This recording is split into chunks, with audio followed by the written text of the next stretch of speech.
A brilliant light tore through the heavens, illuminating a burning inferno wasteland littered with the corpses of demons and monsters. A dark voice rumbled, "Behold!" Blood dripped from a fiery double-edged sword. Last human. The mysterious demon smirked, his fist engulfed in crimson flames. "Victory is mine." He plunged his double-edged blade into the protagonist's chest, causing him to violently cough out blood. As the protagonist knelt on the brink of death, he reflected on the world's demise. It had been a year since humanity lost a war with the demons. Most had been slaughtered, survivors twisted into mindless hosts, giving birth to monsters. As the last member of the resistance, he had fought alone. Until this moment. The menacing glare of the mysterious demon met his, looming over his wounded form. This was Tartarus, the god of destruction and the lord of demons. "You look like you're suffering. Here, let me help you," Tartarus said with a smug look, beginning to cast a spell. The spell wrapped around the protagonist. "I gave you a little longer to live so that we can have a little conversation." Tartarus, with a sharp glare, asked, "So, human, Zephyr, was it? You're the first human who's been such a nuisance to me for so long.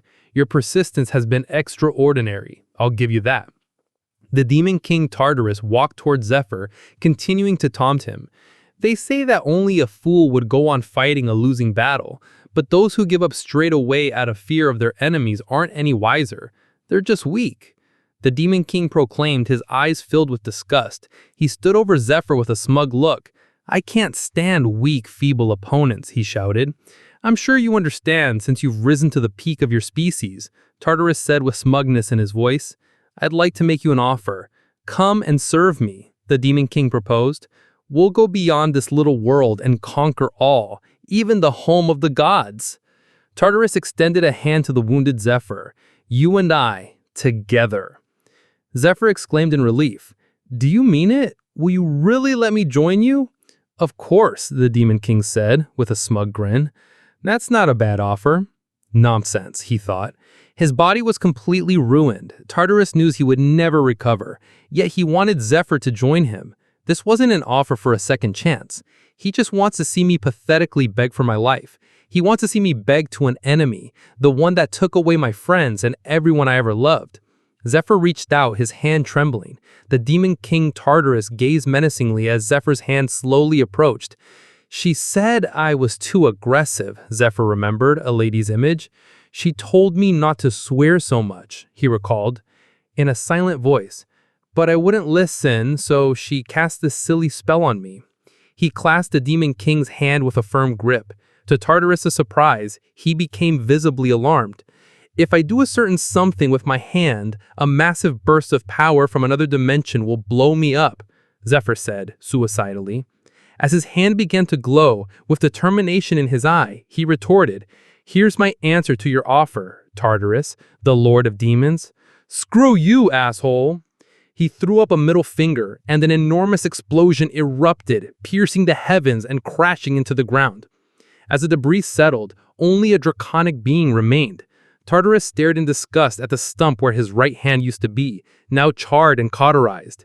"My hand? Huh? What happened to my hand?" The Demon King looked down at his hand again, and as realization kicked in, he was consumed by unrivaled rage. "Ugh!" He glared with hatred and disgust at Zephyr's burnt body. In a fit of rage, Tartarus shouted, "Zephyr, you son of a bitch!" He gritted his teeth. "How dare you humiliate me like this, you pathetic human!"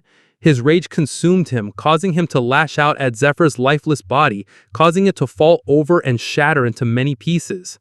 With that, my long fight came to an end. I failed to avenge my loved ones, or to save humanity like they hoped I would. The whole thing ended in bitter defeat. Or it should have, at least. Zephyr's hand twitched. "Huh?" he said in confusion, as he lay on the floor. "What's going on? I just died now." He patted himself in confusion. "Strange, my wounds have all healed, and my armor's brand new." He looked up, to be met by a spectacular altar with 3 statues of gods. "I see statues of the gods. Is it a temple? I've never seen a temple like this before." He looked around. It dawned on him.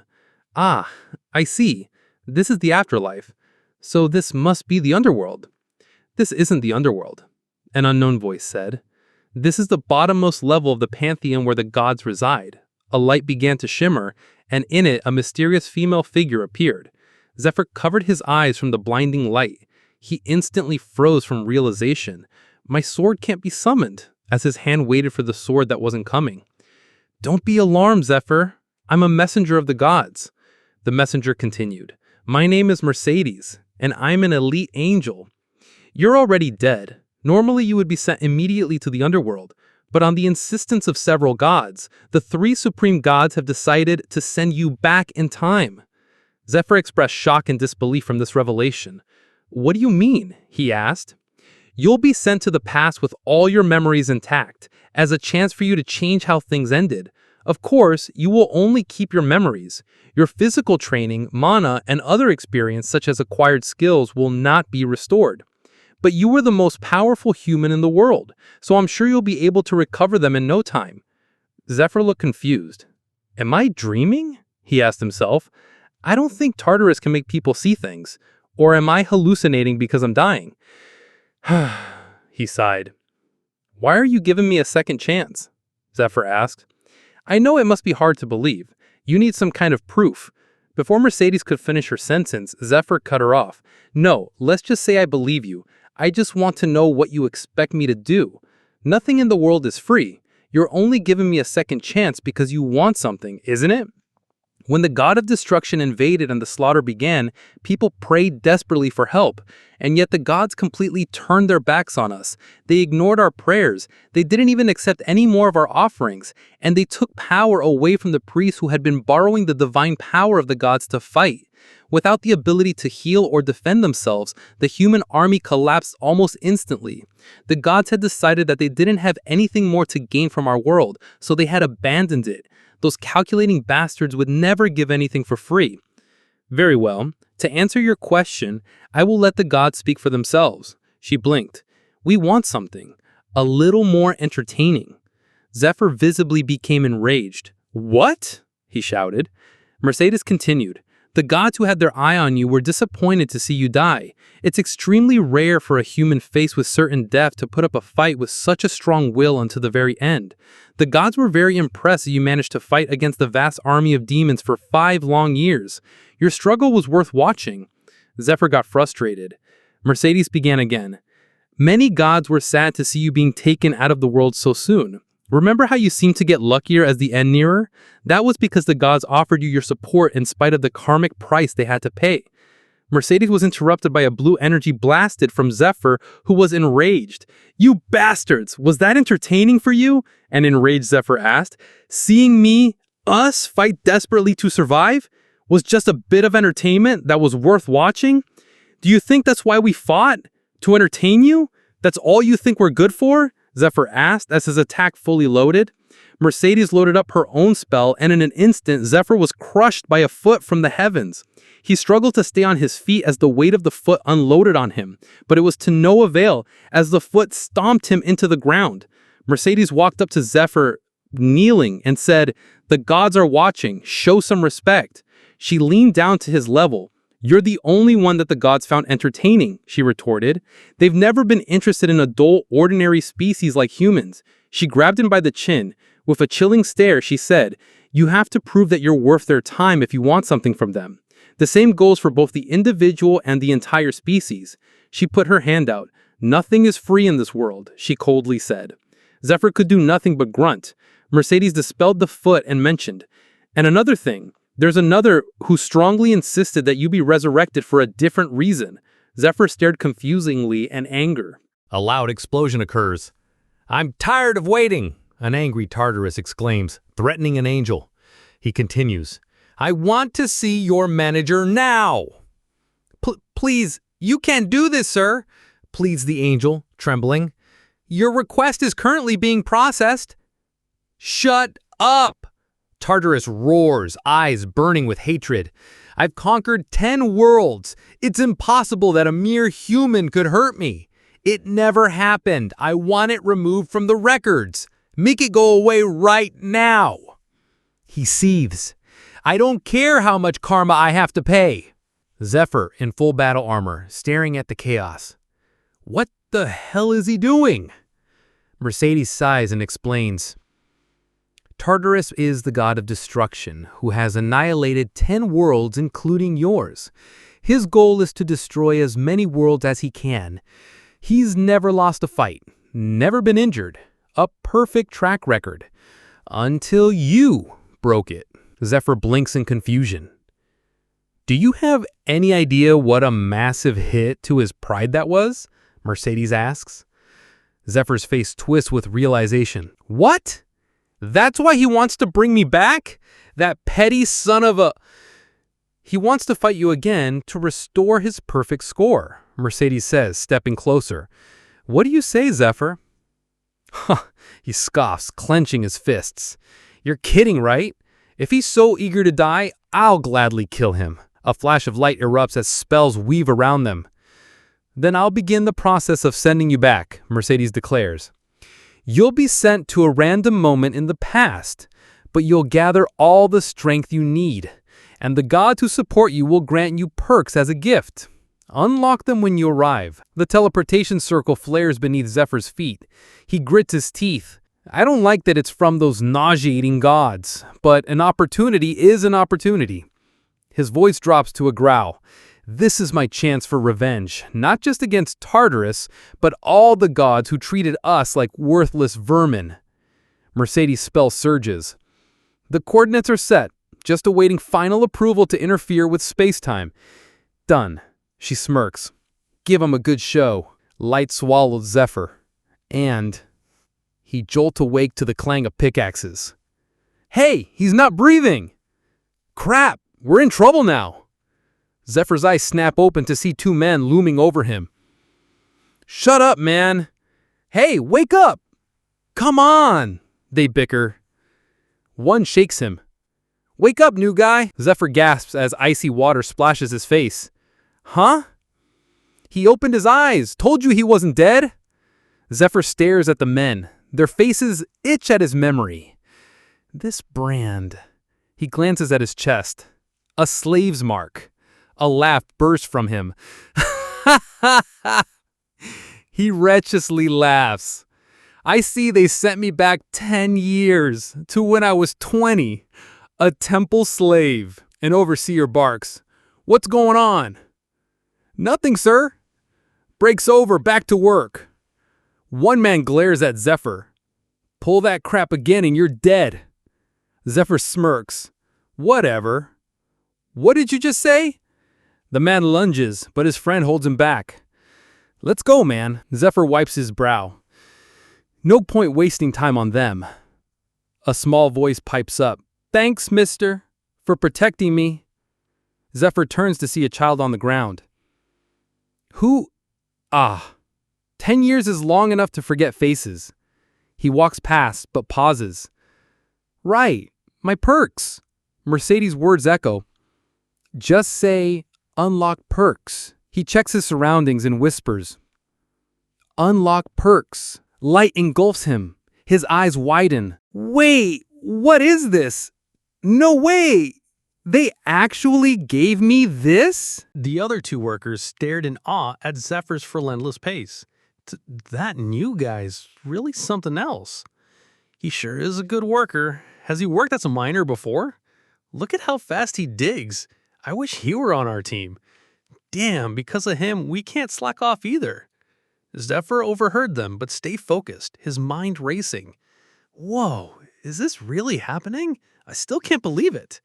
A moment earlier, he unlocked his perks. Now, a flood of unfamiliar knowledge pounded his skull. Ugh, that's too much information all at once. His vision swam. What's all this? These are super high-level skills and items. I've never even had some of these before. A grin twisted his lips. I can't believe they gave me all this. Really? Those cheapskates?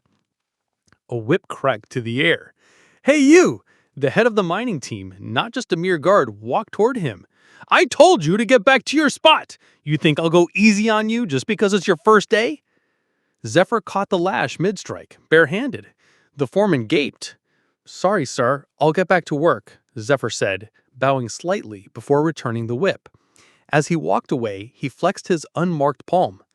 So much combat experience made that whip seem slow, but I can't believe it didn't even leave a scratch. A stat window flickered before him. Perk 1. Skill, Wall of Iron. Significantly increases durability. The user completely cancels out any damage lower than their durability and does not get tired easily. Zephyr resumed digging, muscles on protesting. I don't feel tired at all. I could do this all day. He tested the skill's limits. Tricky to activate, but if I use it well, this skill could really come in handy. He thought, not bad for my first day. Zephyr had received 9 perks in total, and he believed that those perks, combined with what he knew about the future, would have him back on top in no time. A man was astonished by the number of bags Zephyr had filled. Wow, good job, he explained. Now, with everyone outside, the head of the mining team announced the rankings. Team F is in first place, he boomed, referring to Zephyr's team. The little boy from earlier whooped up, Wow, sweet! Team B is second, the foreman announced. Rival miners grumbled, How in the hell did those guys come in first? The mining foreman announced that Team H came third and Team E was in last place.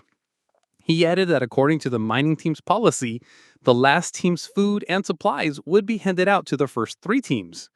Now start praying to the great goddess of light, Arya, the foreman ordered. Almighty Arya, redeem us with your eternal light, the miners chanted. Zephyr scowled. Redeem us? My ass. The temple of Arya, goddess of light and one of the 3 supreme gods, was both the largest religion in the land and the largest landmunder. Most of the people there either lost their homes to monsters or used to be adventurers like Zephyr, but after being taken in by the temple, they ended up becoming slaves because they couldn't pay back the enormous medical bills. Since Zephyr had the slave mark on him, he was stuck working there because if he tried to leave without permission, his heart would stop and he would die instantly. He had to repay his debts and buy his freedom back. Tartarus, you won't beat me this time.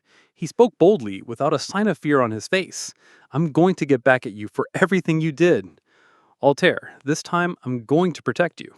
Zephyr said this as he thought about a beautiful woman. A nun's voice rang out.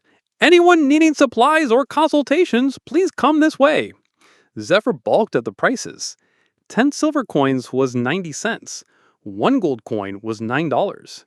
Even after all these years, I can't get over how expensive everything is here, he muttered. The boy walked up to Zephyr and offered him to buy him a drink. Zephyr asked the boy if he had money. The boy took out a few silver coins and told Zephyr that he appreciated him for saving him earlier and also thanked him for their team coming in first.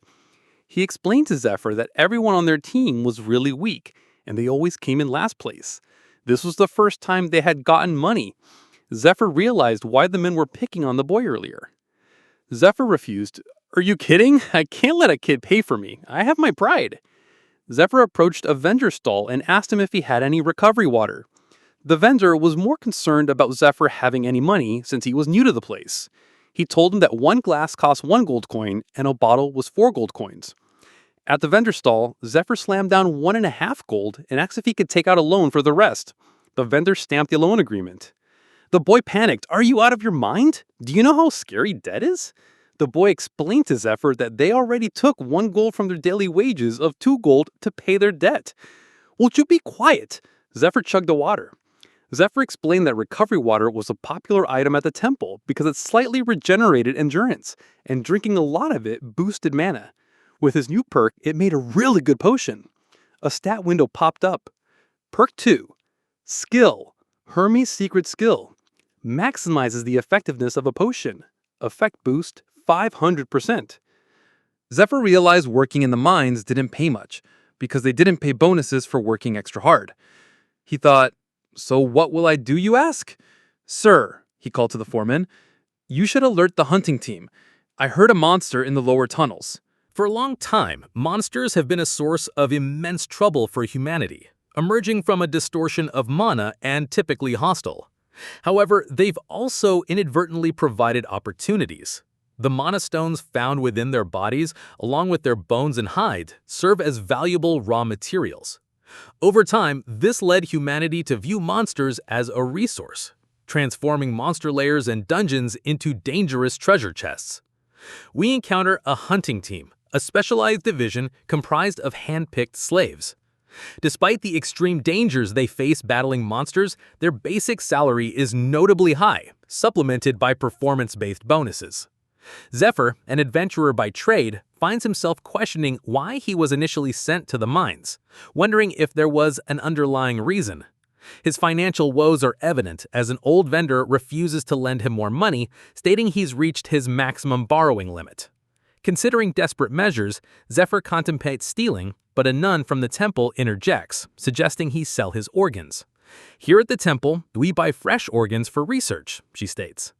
Zephyr, ever pragmatic, requests the paperwork and schedules the operation for the following week, though he shrewdly confirms he can cancel if he repays the loan, which the nun confirms, assuring him they are not predatory lenders. The vendor, aghast, exclaimed, "Have you lost your mind? Why would you sell your organs?" Zephyr then demands a significant amount of recovery water, perplexing the vendor, and swiftly drinks it all. "There, I've met the requirements," Zephyr declares, seemingly having fulfilled some hidden objective. Suddenly, a spear slams into the floor. A man in full-body armor, who introduces himself as Goat, the head of the recon unit, along with his companions Dale and Marco, asks if Zephyr is the one who will guide them to the monster. With a smirk, Zephyr responds, "Yes, sir, that's me." Zephyr informs him he lacks night vision, but can use mana detection, explaining that night vision allows sight in the dark, while mana detection spreads a wide web of mana to heighten senses, both essential for sneaking into dark dungeons without alerting monsters. Gote is visibly relieved, as he won't need to purchase a night vision potion.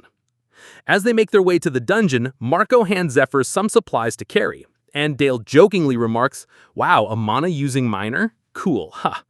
Dale then asks Gote if Zephyr will clear the dungeon for them, to which Gote sharply replies, "Shut up, Dale."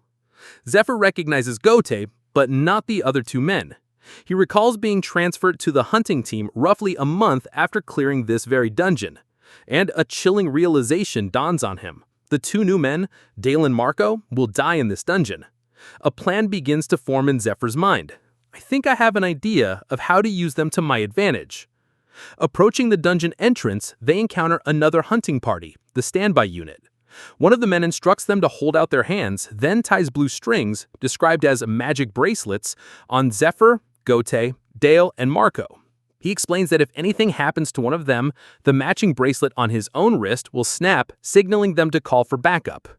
He reminds them it's just a recon mission, and waves them off with a "good luck." Zephyr leads the way into the dungeon, and they proceed deeper. A bright light emanates from within, revealing wolf-like monsters walking on two legs, wielding knives, kobolds. A stone suddenly hits a wall, distracting two kobolds, and Gote and Dale swiftly dispatch them. Gote clarifies that the recon unit's job is to check for monsters and gather information, which is then used to form a strike unit for clearing the dungeon. Zephyr uses his mana detection to get directions. Gote explains that these kobolds are stragglers from a raid by hunting teams A and B last week. With a smirk, he suggests to Dale and Marco, "How about we take care of this ourselves?" Dale expresses apprehension, citing the risks and their small numbers. But Gote dismisses his concerns, stating that 4 of them are plenty to beat kobolds. Dale points out that Zephyr was merely carrying their supplies, but Marco calms him and asks Gote if he has a plan. Gote smirks and orders Zephyr to take it out.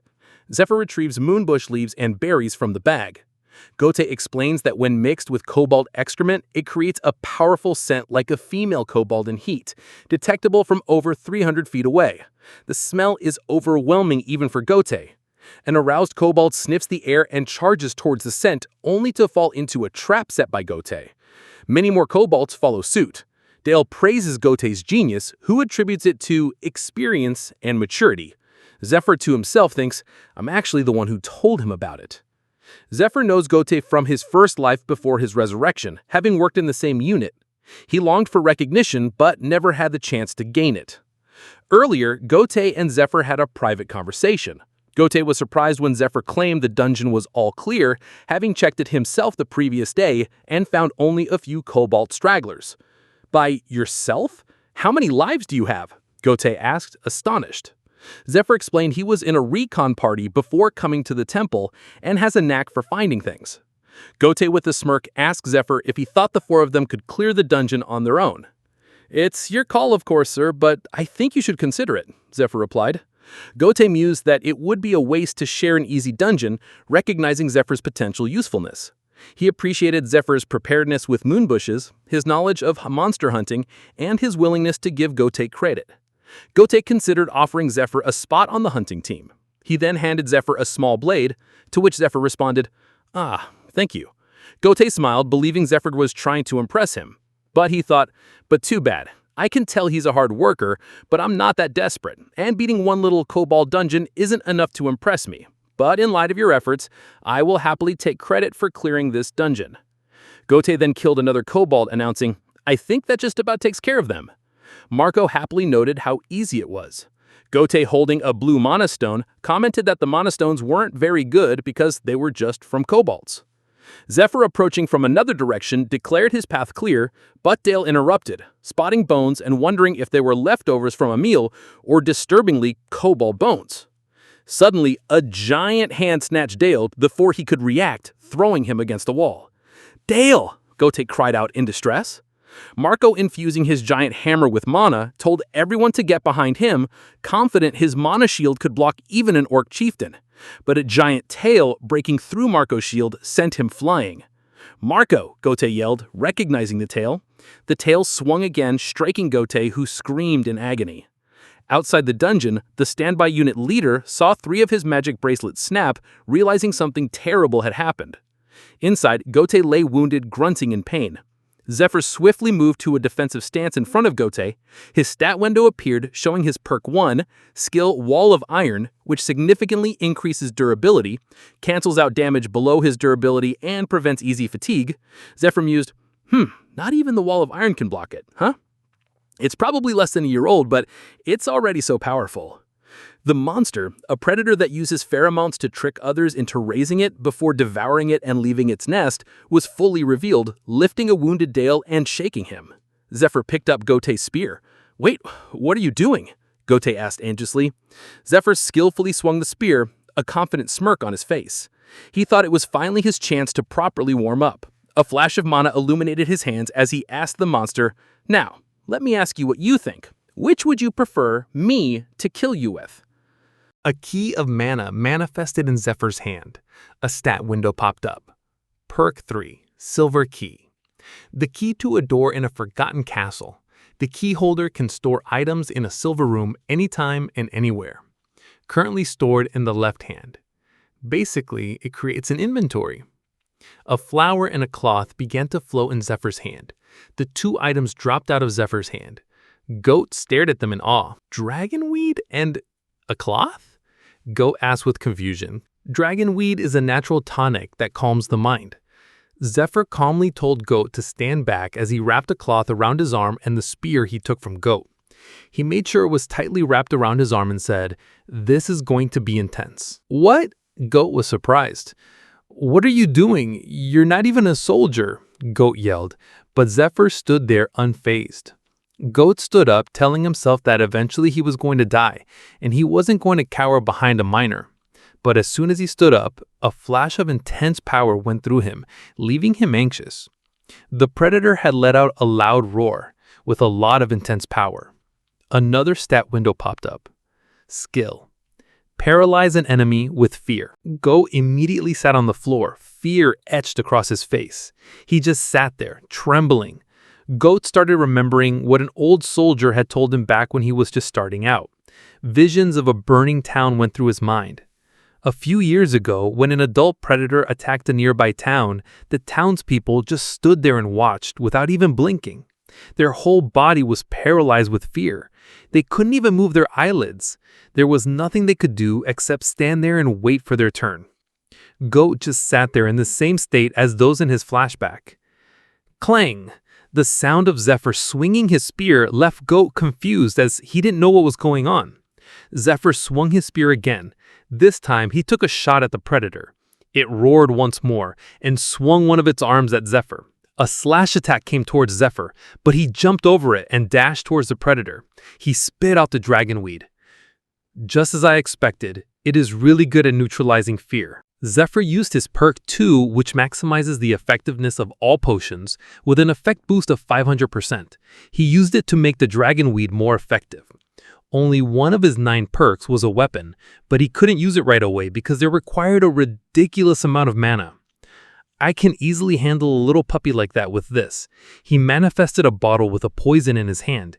He poured the poison onto the spear and explained that this was number 68 of 72 deadly poisons of Fade, the king of poisons, Belial. Zephyr remembered a conversation with Fade, a poison maker. Fade had spent his life creating formulas, and he was just giving them all away to Zephyr, which left him surprised.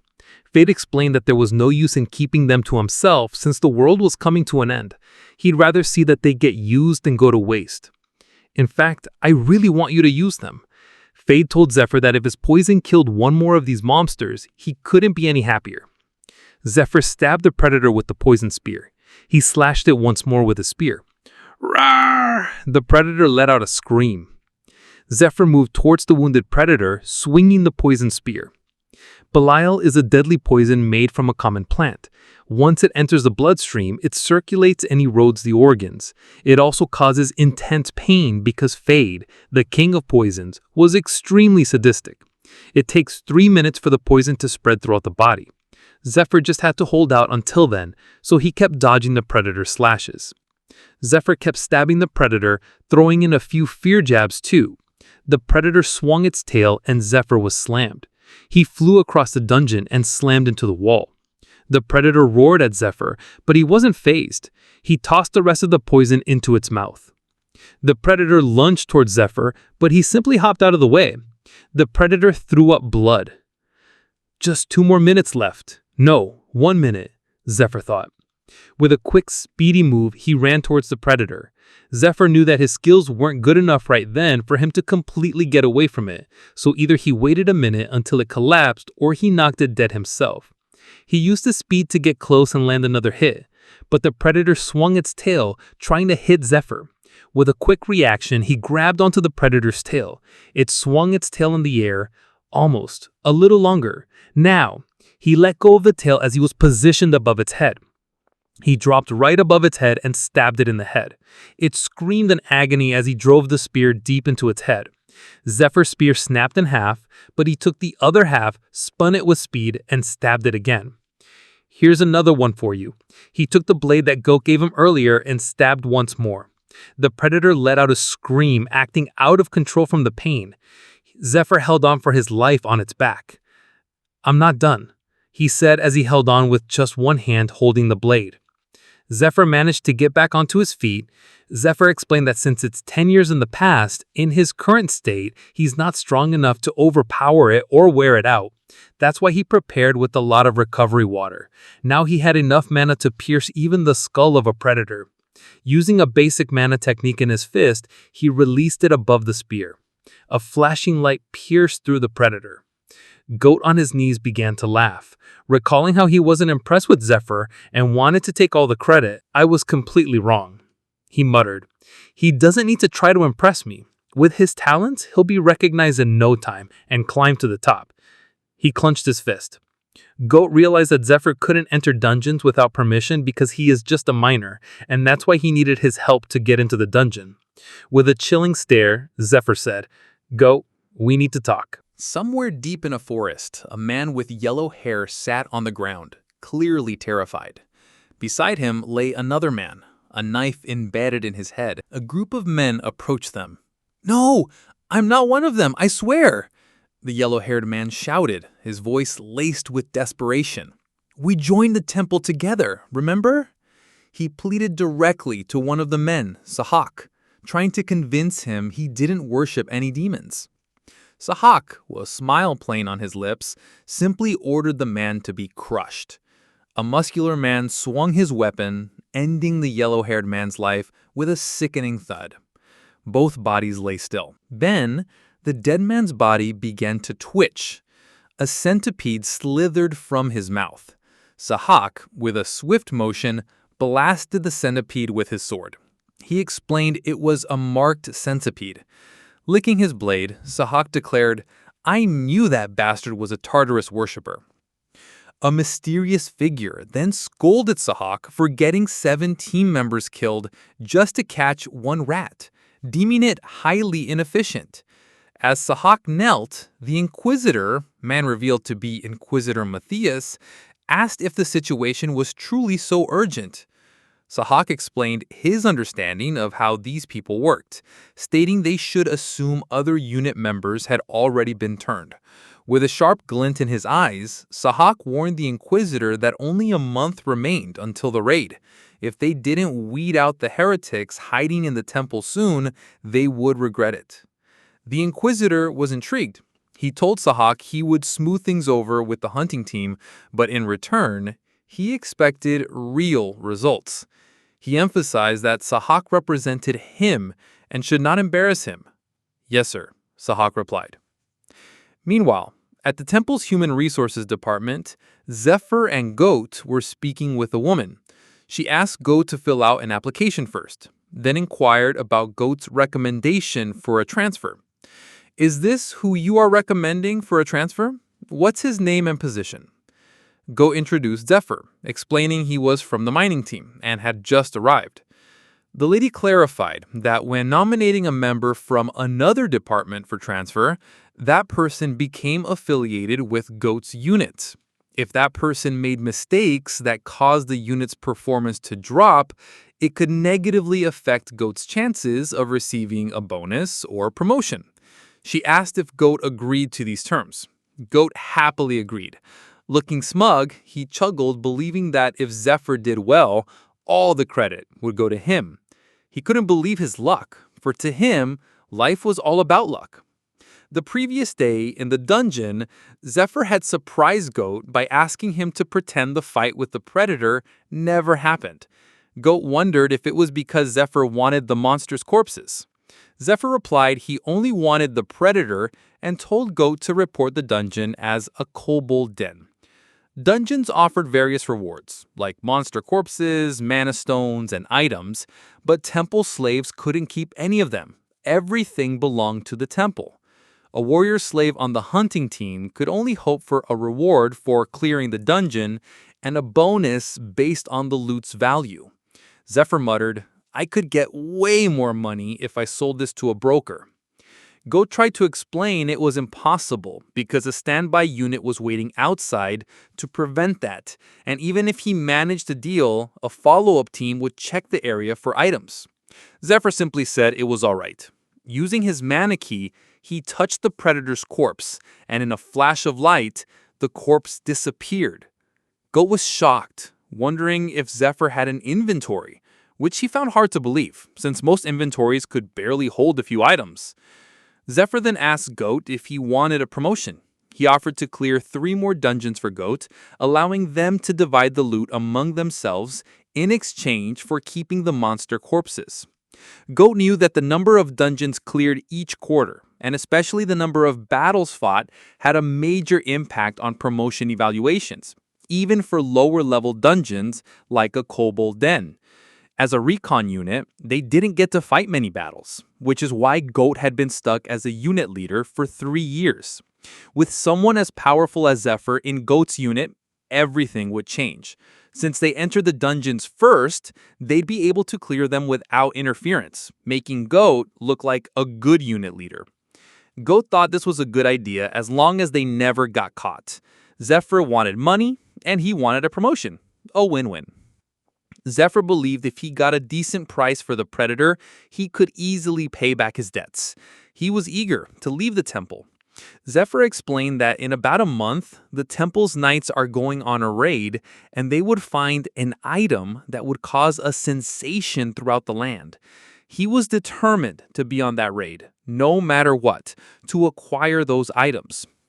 "The registration is complete. You are now a member of the hunting team, Zephyr. Here's your ID tag. Take this over to the armory to get your gear."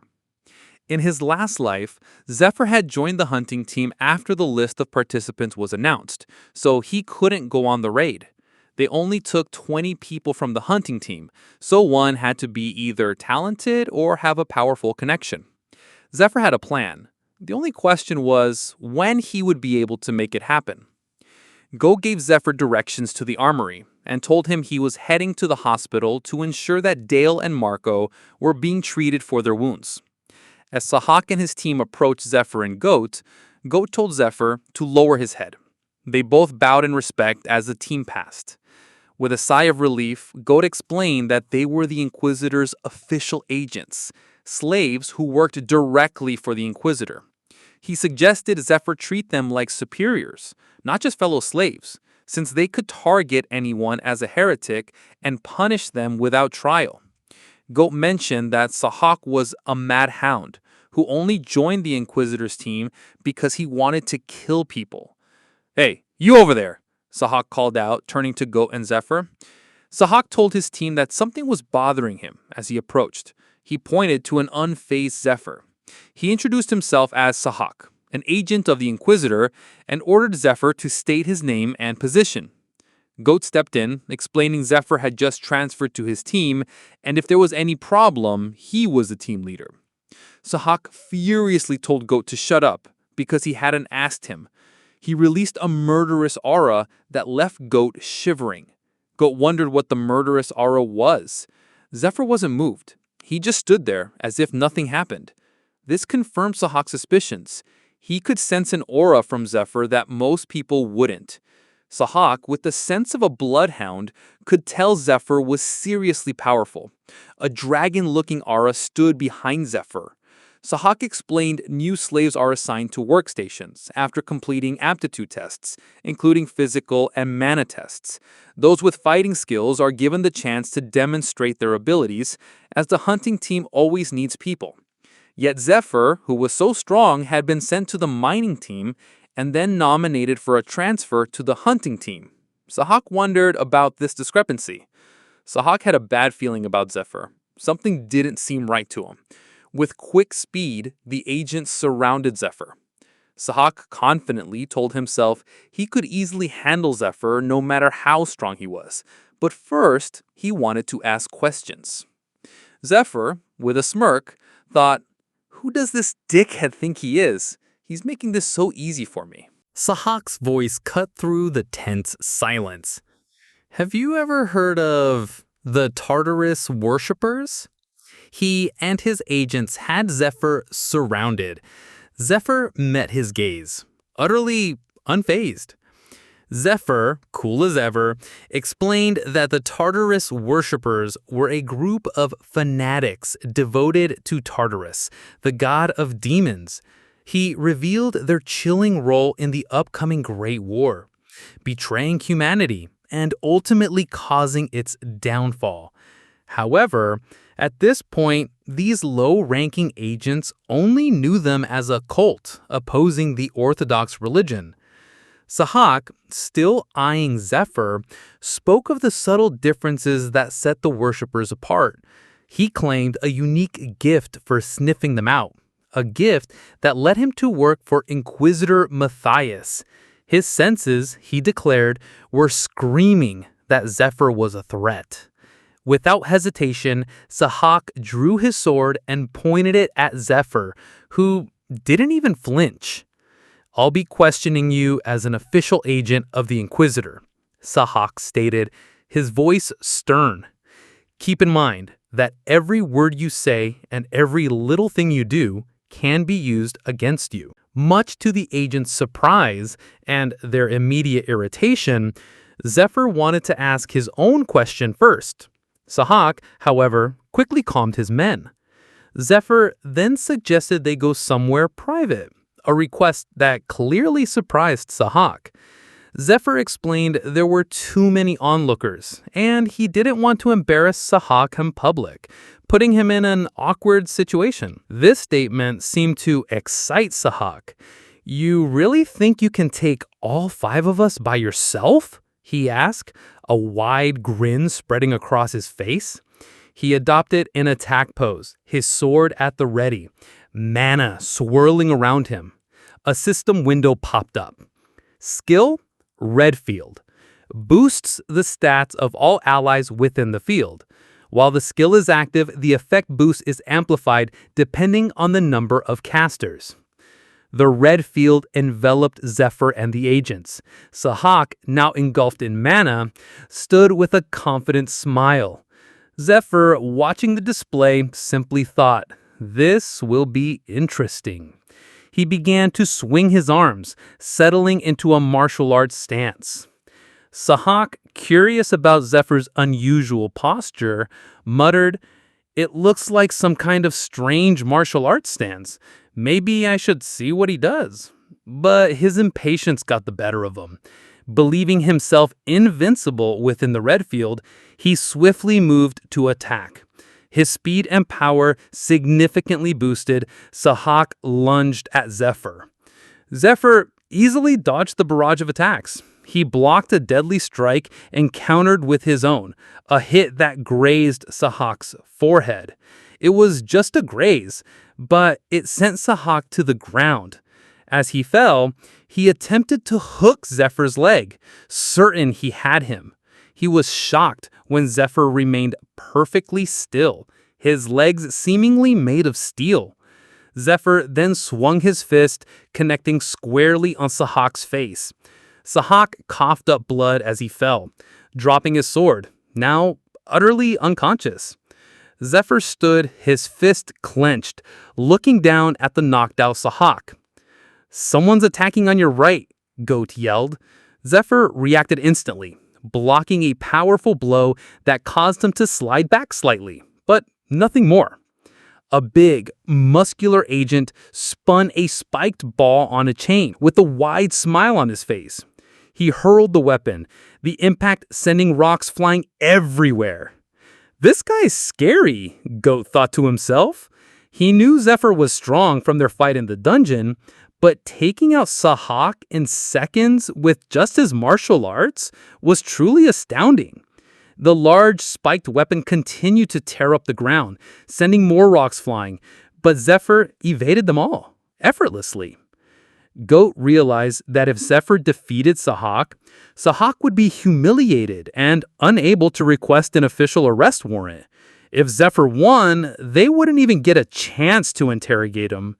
Internally, Goat began to cheer for Zephyr. If Zephyr lost, he knew he'd be guilty by association, so Zephyr had to win. A man with a smirk on his face declared that it was over now, and this was bad for Zephyr. He explained that Zephyr had put up a good fight, but a few minutes had passed and he was out of time. Suddenly, Zephyr's hands were bound by chains. The muscular agent smiled, revealing this had been his plan all along. As long as the red field was active, the agents within it grew stronger over time. While Zephyr was tied up, Sahak got back to his feet and slashed Zephyr's back. "Hee, enough messing around," uninfuriated Sahak said. He vowed to make Zephyr regret not begging to be taken to jail earlier. Sahak, with his sword, swiftly lunged at Zephyr, the tied-up guy. Boosted by the red field, he moved with incredible speed, almost too fast to be seen by the naked eye, and began slicing Zephyr repeatedly. He bragged, laughing about how Zephyr couldn't even see him as he landed hit after hit, even striking Zephyr's face.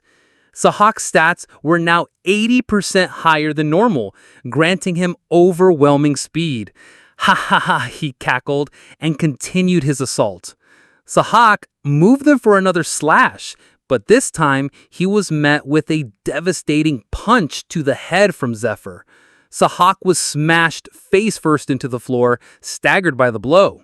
He grabbed him and asked the agents if they knew how to work as a team. He then slammed his knee into Sahak's face, knocking him out cold.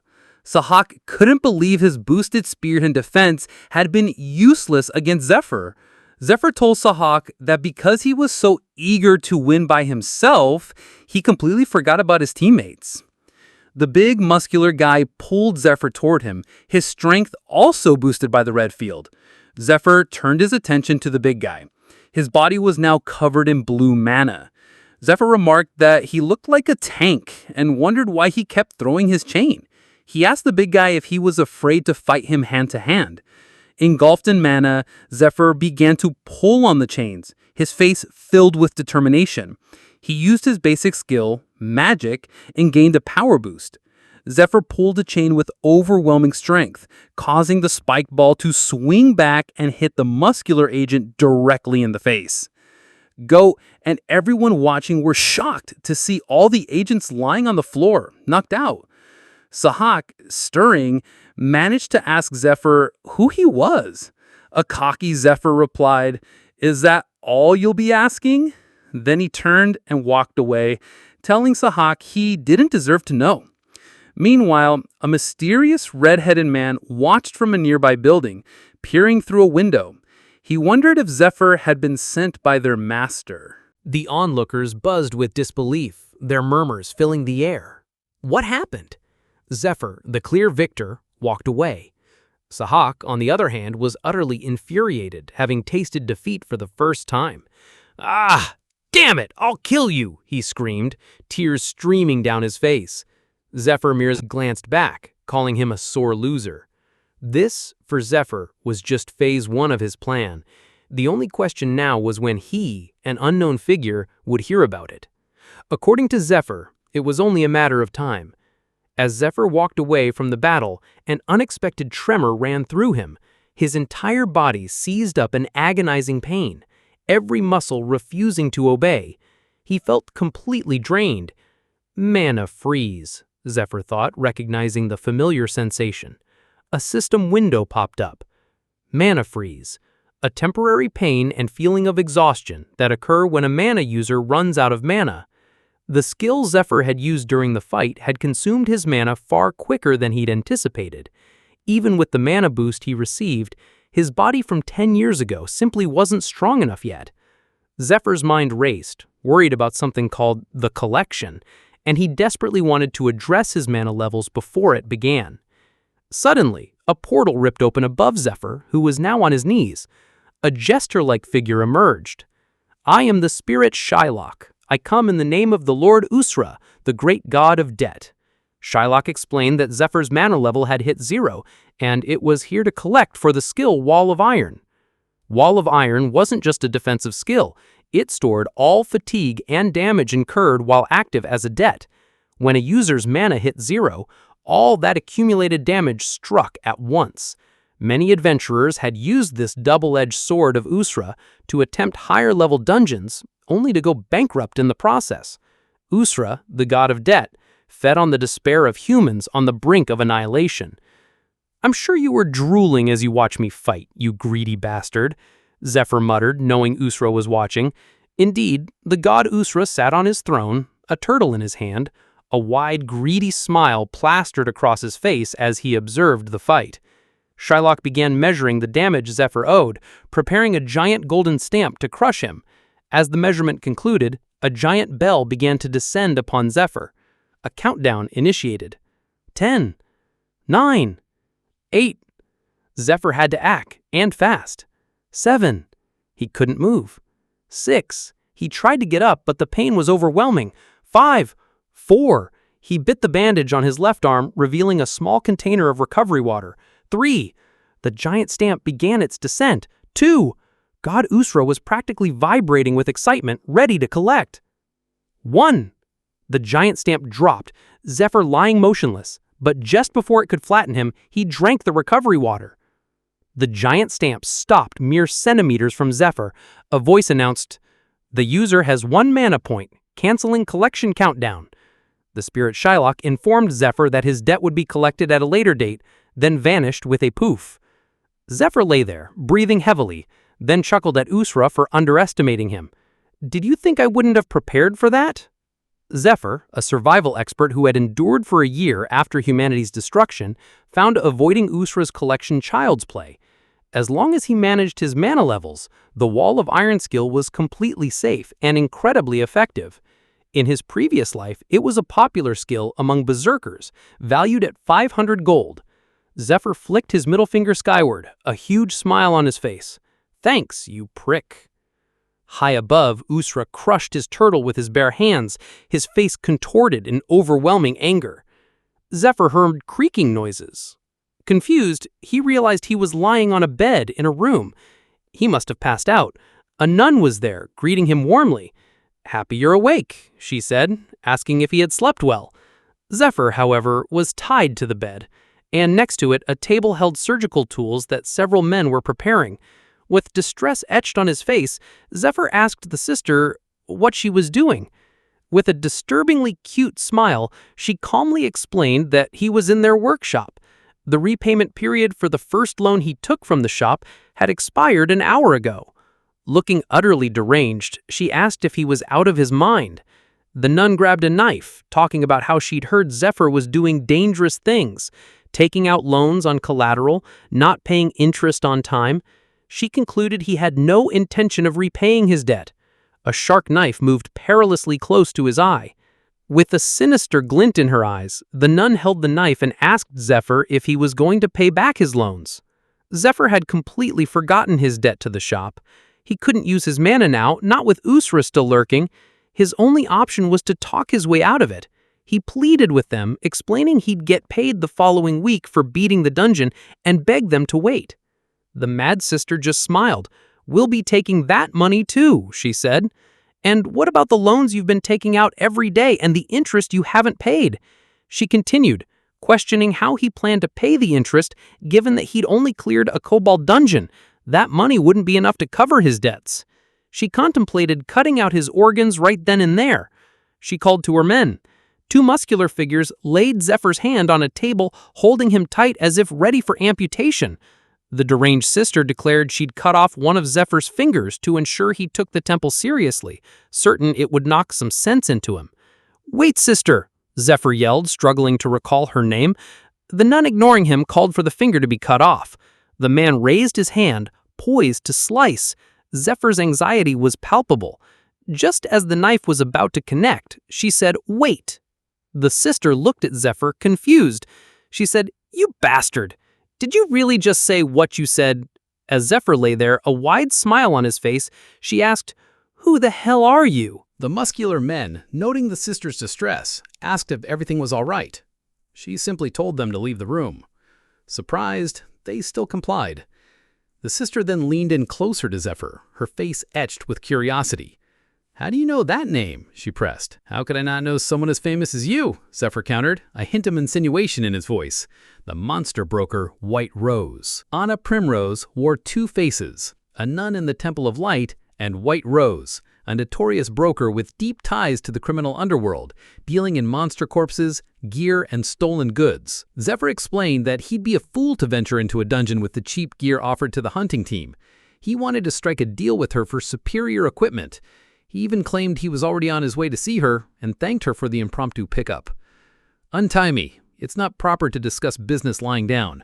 I have a more productive proposal for you." Meanwhile, at the hospital, Sahak was in a full-blown tantrum, throwing away the food the nurses offered him.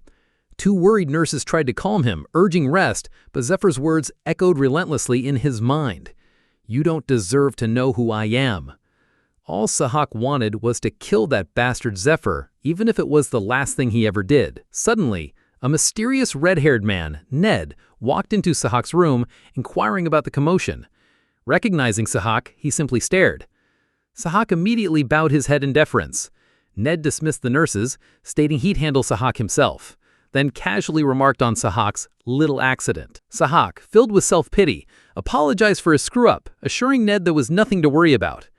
Ned, now visibly enraged by Sahak's defeat, pulled out a knife and pressed it against Sahak's mouth.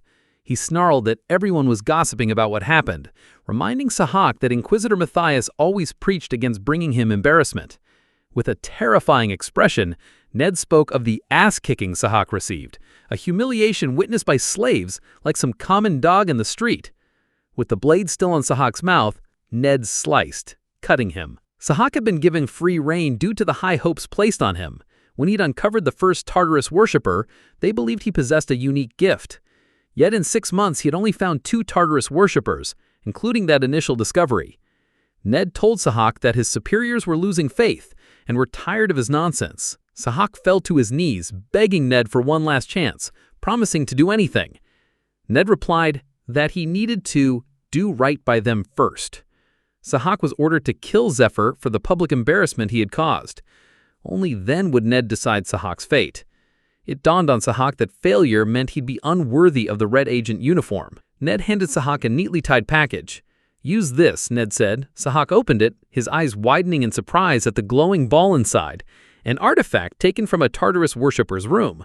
Ned told Sahak to use it if he wished, emphasizing he had nothing to lose. Whatever decision he made, Ned warned, he shouldn't regret it later. Ned then left, leaving Sahak on his knees, utterly bewildered. Sahak, the Mad Hound, was the bane of all slaves on the hunting team, having brutally killed 26 of them at the temple in the past 6 months. Returning to ordinary slavery would mean certain death at their hands. "Ha ha," Sahak cackled, a chilling sound. He seized the Tartarus glowing ball and squeezed it. Things were finally looking up, he muttered. He'd worked tirelessly to escape the misery of slavery. He couldn't let it end like this. He squeezed the ball harder. "That bastard's gonna die, not me," Sahak roared. A madman's laughter echoed from Sahak's room as Ned walked away. Ned ordered an agent to keep a close watch on Sahak, ensuring he didn't do anything foolish. "People need to know their place," Ned mused as he left the room. "Otherwise, they get tossed aside like him." Ned was manipulating Sahak for his own ends, using his antics as a diversion, which had caused the head of the temple to lower his guard. Ned Stryer, a disciple of a prominent Tartarus worshipper, had a cunning strategy. He planned to infiltrate the Temple Knight's raid and seize a crucial item. Simultaneously, he intended to eliminate the head of the Temple Knights in the dungeon, paving the way for the Tartarus worshippers to gain control of the Temple of Light's third parish. This pivotal mission would redefine the fate of the Tartarus worshippers. Ned also instructed a disciple to investigate Zephyr. The unique martial arts techniques Zephyr employed were known only to Ned's master and his inner circle of disciples. This piqued Ned's suspicion, making him wonder if Zephyr was sent by the master, yet he was skeptical given Zephyr's unconventional approach. He used the hawk to test Zephyr, needing to confirm if Zephyr was one of them. If not, he would have to eliminate him. Back at the workshop, the nun, Anna Primrose, nervously bit her nails, clearly thinking Zephyr was a lunatic. Zephyr then revealed the predator's corpse he retrieved from the dungeon. "Do you like the corpse, sister?" She eyes lit up. She didn't just like it, she adored it. But first, she needed to verify its condition. Zephyr then presented her with 3 distinct lists. List 1.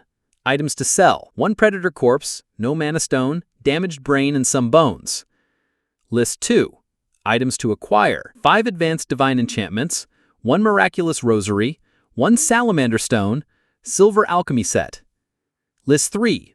Herbs and other components. Blessed sun herb, blessed moon herb, an antler, and other unspecified items. The sister confirmed she could acquire everything on the lists, the only obstacle being the cost.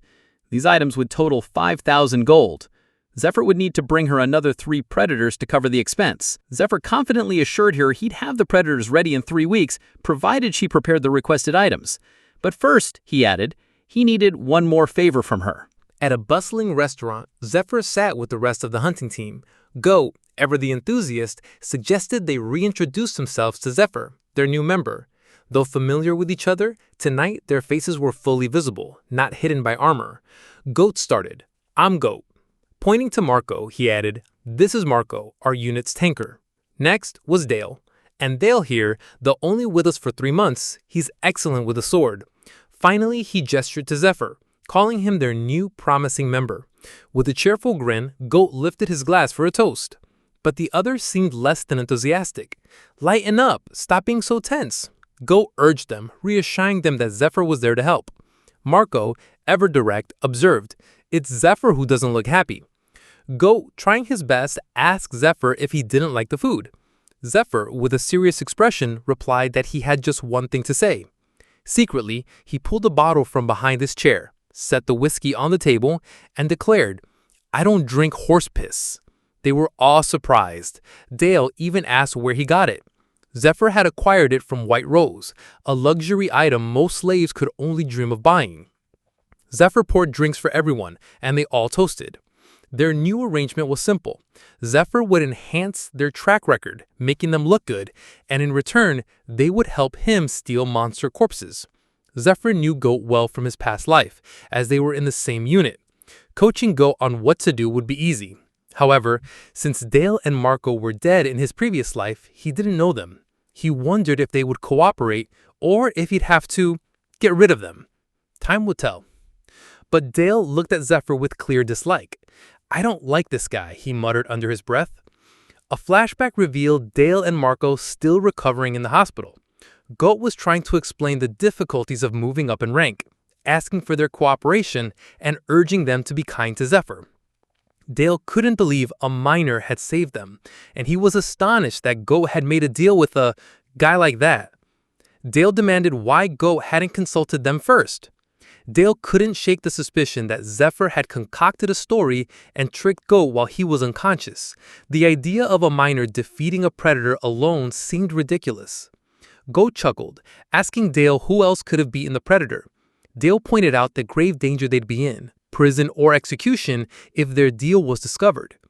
Marco, ever the calm one, interjected, telling them to keep their voices down, lest someone overhear. He explained to Dale that Zephyr was already in their unit, and they had already agreed to split the profits 3 ways. All they could do now was wait and see. Back in the restaurant, Dale repeatedly told himself he wouldn't accept Zephyr, convinced he spelled trouble. Now the hunting team found themselves in Eterin, a cave town carved into the side of a mountain centuries ago. Marco expressed his surprise at finding such a place only 2 days right away, asking if anyone actually lived there. Goat explained that the interior was even more fascinating, with actual houses, living rooms, and bedrooms inside. People sent by the temple on missions, and even travelers often stayed there. The cave entrance was ominously draped with unusually large spiderwebs. Zephyr was the first to step inside, immediately engaging his mana perception, a skill that enhances one's senses by enveloping the body or spreading mana on the ground, detecting contours, movement, and mana-infused objects in its field. Zephyr led the way into the cave, the rest of the team following closely behind. As they paused for a break, Zephyr informed them he'd found traces of a black steel spider. He then outlined his plan. Avoid the webs, head directly to the hole where the baby spiders were, pour a paralyzing drug inside, wait a minute, then kill them. Zephyr would need to keep his mana perception active for a while, which wouldn't be easy. He also noted that the spiders slept during the day. Dale was utterly flabbergasted. A nervous Dale voiced his concern that the 4 of them wouldn't be able to handle the black steel spider. Black steel spiders are a spider-type monster characterized by their thick, steel-hard outer skin, impenetrable by swords. They possess powerful attacks and reproduce incredibly quickly, forming an army in no time. Tackling a black steel spider nest is even harder than defeating an adult predator. Dale doubled down on his argument, insisting we weren't strong enough and suggesting that we simply report the dungeon to the temple. Surprisingly, Zephyr agreed with Dale, which confused him. But Zephyr then told Dale if he didn't want to go, he could just stay outside. Boldly, Zephyr stated he could clear the dungeon by himself. This confirmed Dale's suspicions. Zephyr was a con man. Since Dale hadn't witnessed Zephyr defeating the Predator or Sahak, the Inquisitor's agent, he couldn't believe someone with such abilities would end up on our team. He concluded the dungeon couldn't be dangerous at all, believing Zephyr was bluffing, trying to scare them off so they wouldn't accompany him. Just then, Dale accidentally brushed against one of the spiderwebs, and it clung stubbornly to his arm. He tried to shake it off, but it wouldn't budge. Suddenly, numerous oversized spiders began approaching him. One lunged. Zephyr knew it was time. With lightning speed, he pulled Dale out of the way. The spiders, missing Dale, all landed directly onto Zephyr's arm. Zephyr blocked the barrage of attacks, and when a spider attempted to bite his arm, its fangs couldn't penetrate his skin. "What's wrong?" Zephyr casually taunted the biting spiders. "Surprised you can't sink your teeth in?" He charged an attack in his fist and slammed it into the spiders clinging to his arm, instantly obliterating them into a rain of guts that disgusted Dale. "Gather round, everyone," Zephyr commanded. The team rushed to him, forming a back-to-back defense, Marco at the front and Zephyr guarding the rear. As more spiders swarmed, they began violently spewing webs. Zephyr thought to himself, "This is only a plan, of course. There's no telling what might actually happen in the dungeon. So if we end up in a situation where we have to fight, let's do this." He remembered to tell Marco, "Marco, cover your hammer with my cloak." As Marco swung his cloak-covered hammer, Zephyr instructed his other teammates to do the same, explaining that most swords couldn't cut through the spider's webs. He told them to use their cloak-wrapped weapons to break through the sticky strands. Marco's hammer deflected webs and swatted spiders away. "It's working," he shouted. "Even if the web sticks to the hammer, these things aren't very strong. I can keep swinging my hammer." Gote struggled against the overwhelming number of spiders. Dozens? Hundreds? Too many to count. "Buzz off, you little creeps!" Dale screamed, swinging his sword. One spider darted towards him, catching him off guard and slashing deeply into his arm. "Hey, hurry up!" he cried in a panic. Zephyr, having finished charging his attack, unleashed it, causing a thunderous boom that wiped out all the remaining spiders at once. The team panted in exhaustion, huffing with relief as Marco asked if they got them all. Dale grunted in pain, his deep wound throbbing. "Ugh, damn, the cut's deep," he muttered with regret. "I shouldn't have underestimated them. And I can't believe I'm relying on this guy to help me. This is so embarrassing," he thought shamefully. To his surprise, Zephyr offered him a drink. "Drink up," Zephyr said, explaining it was a mixture of recovery water and medicinal herbs.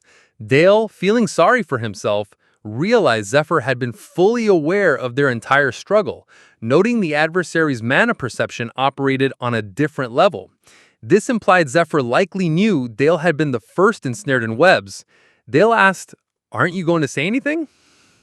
"We all make mistakes. Just try not to do it again." Dale glared sharply at Zephyr, clenching the bottle. Zephyr smugly thought, "Dale wasn't so bad. I had to train a lot of unskilled fighters in my past life too. Most of them were hopeless, even if I told them exactly what to do." He mused, "But this guy was totally focused when I was explaining everything. He has potential, and he's the type of person who needs to experience things for himself. Words alone aren't enough." Zephyr continued, "He seems suspicious of me, but by the time I beat this dungeon, he'll probably have made up his own mind about whether to stay outside dungeons like now like a coward, or to stop being so stubborn and follow my lead." Dale's sword, slick with monster blood, sliced into the abdomen of a giant spider. Gote cried, "Yah!" as he used the blunt edge of his hammer to stab into the spider's thorax. "It worked," Gote shouted. "The paralyzing drug slowed him down." With smooth, snake-like movements, Dale delivered the final blow, plunging his sword into the spider's belly. He instantly remembered Zephyr's instruction to go for that spot, its soft underbelly. "He was right," Dale proclaimed, his sword creaking and ripping through the spider's body. "He's been right about everything, from the monster's habits and characteristics to their weaknesses." He continued ripping into the spider, wondering, he even knew the best way to beat them. How does he know all that? Who the hell is this guy? A scream of pain escaped him as his arm stiffened, but he mustered enough strength to thrust his sword completely through the spider. The creature collapsed. Marco and Gote congratulated Dale for taking out the spider. "Not bad for a start. Keep it up," Zephyr said from an elevated position. Below, Zephyr sat on a mountain of countless spider corpses. "Geez, we had a hard time just beating one big spider," Dale exclaimed in amazement. "How many did he kill?" Gote added. Zephyr jumped off the mountain of corpses. "Let's rest for a minute," he ordered. "Gote, take out the food." "Oh, okay," Gote agreed. He then asked Zephyr what line of work he was in before. "I was an adventurer," he replied. "No, I mean, were you part of a big guild, or did you study with a famous master?" Gote pressed. Dale looked at Zephyr with keen interest. Zephyr smirked, thinking, "My master, you say?" A flashback showed Zephyr in a cave, day markings etched on the walls as his cloaked, mysterious master spectated his training. "By the way, there's only the boss room left now," Zephyr informed the team. "Great," Gote said gleefully. "What should we do?" He looked behind him to see Zephyr chopping up spider corpses, splitting a spider leg in two. As Zephyr swung the dismembered limb, it began to resemble a scythe. "You've done your part," Zephyr stated with a nonchalant stare. "Now I need you all to leave." Shock rippled through the faces of his party members.